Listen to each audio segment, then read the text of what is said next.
బోధన్ పట్టణ ప్రజలకు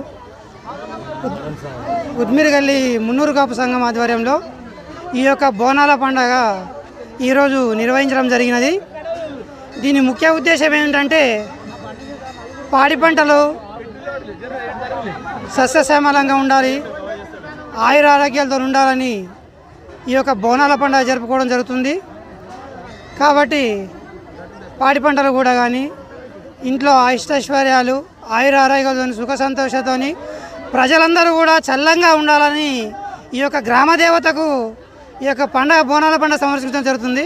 ఈ సంవత్సరం లాగానే ఈ సంవత్సరం కూడా ఉద్మిరిగల్లి మున్నూరు కాపు కులం నుండి సంఘం నుండి బోనాలను తీయడం జరిగింది. బాజా భయంత్రాలతో ఇక్కడ లక్ష్మమ్మ గుడి వరకు రావడం జరిగింది.